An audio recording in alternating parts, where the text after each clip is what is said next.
Good morning. I'm Dr. Rutledge and received an email today from a French surgeon who participated in our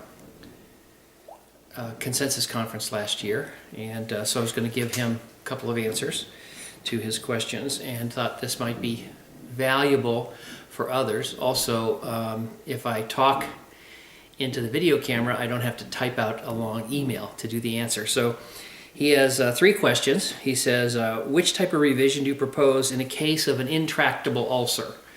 And if you look online, I've got several talks about this. One of the most common long-term complications that's serious in the Roux-en-Y gastric bypass and the mini gastric bypass is the development of a marginal ulcer.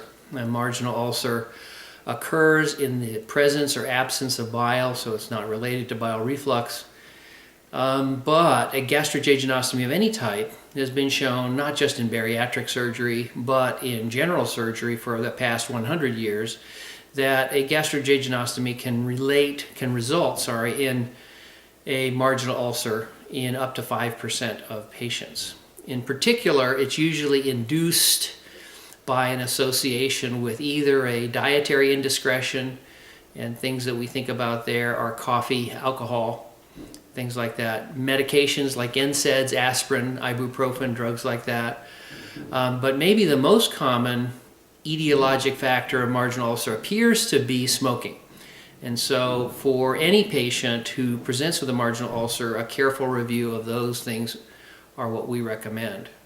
In addition, what we have found is, and there's some good research to support this, is probiotics, particularly in the form of yogurt, may be helpful in avoiding a reinfection with H. pylori, or actual preventing of the acid burning marginal ulcer that occurs in Roux-en-Y gastric bypass and MGB. Again, one of the big advantages of MGB is in the unfortunate case where these other conservative medical treatments don't work. In my experience, the medical therapies usually work if they're aggressively followed by someone who's knowledgeable about these risk factors in about 95% of patients. So only 5% of the 5% in my experience come to revision. And what we recommend is just take down of the gastrojejunostomy. That is, divide the gastro-J with a staple gun, and that leaves then two gastric pouches, the proximal and distal, and we recommend they be reconnected, reanastomosed, by doing a gastrotomy on the tip of the gastric pouch and on the exact opposite side on the bypass stomach, and then doing a 60 stapler between them, and then closing that defect, usually hand sewn. That, in my experience, takes between 20 and 30 minutes, and by removing the gastrojejunostomy, you essentially treat the marginal ulcer. So what we recommend is that marginal ulcer should be high in the mind of any bypass patient or anybody who has a gastrojejunostomy for any reason. There are good preventative measures, an excellent diet, avoiding NSAIDs, particularly avoiding smoking, the use of PPIs and anti-H. pylori therapy, support with a good diet including yogurt and probiotics. In those cases where they fail, what we recommend is taking down the gastrojejunostomy. That leaves the patient with the equivalent of a sleeve type reconstruction. It's not as powerful as the MGB, but that's our recommendation for the management of marginal ulcer. And there's more detail, full slide presentations online. Please view these detailed presentations on either YouTube to see the surgery or on slideshare.net, where we have slide presentations on these topics.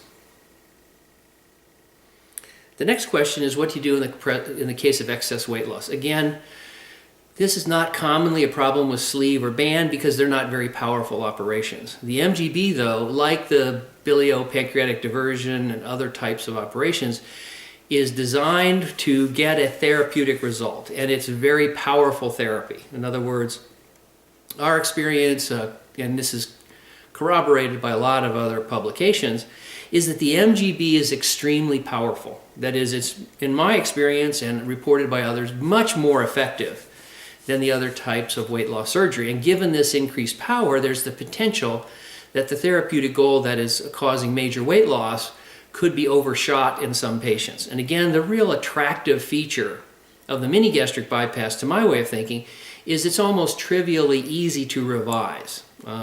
So again, let's think about this again. If you had a therapy, say an aspirin tablet or chemotherapy or antibiotics, you have a therapeutic effect.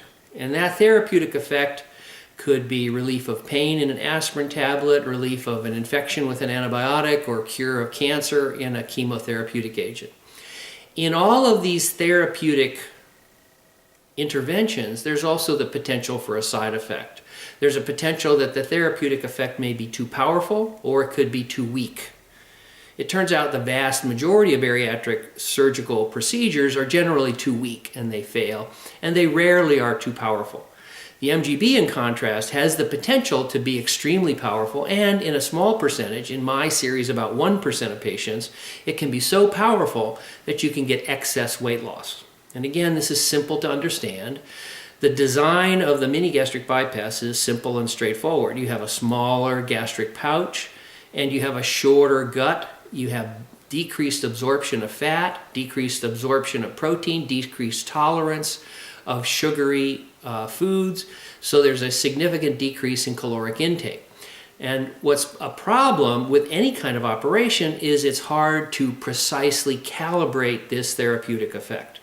That is to say, when the surgeon is operating, how can we possibly know the precise amount of therapeutic effect that will be obtained in each individual patient? And in fact, we cannot. We know in general it's relatively safe to bypass around 200 centimeters or about 6 feet, but we know in some patients that therapeutic intervention is too little, and some it's too much. And that's the question here, number 2, that our surgeon from France was asking. And the answer to that is simple.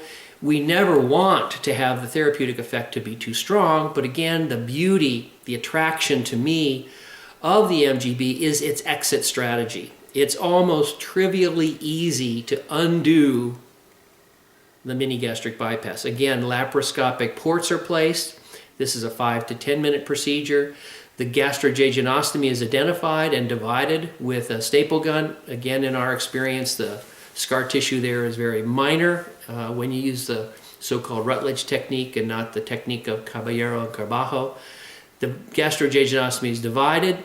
After dividing the gastrojejunostomy, the bowel goes back to its normal position, and then the proximal and gastric pouches are then re-anastomosed. And this creates a normal kind of anatomy, much like a sleeve, and so it gives the patient a significant return of GI function, an improved digestion and absorption of fat and calories.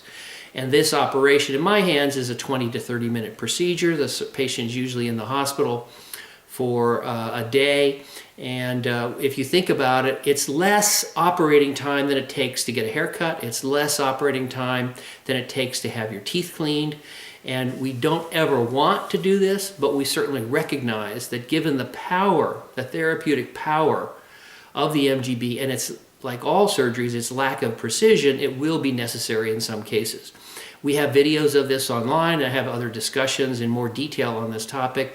But to summarize, some patients will get excess weight loss after the MGB because of its extreme power and compared to operations like the sleeve and the band, which are significantly less powerful in my experience. And the therapy is to identify this with the patient, discuss it with the patient, and move in a quick fashion to go forward and divide the gastrojejunostomy of the MGB and recreate the normal gut anatomy with a gastrogastrostomy.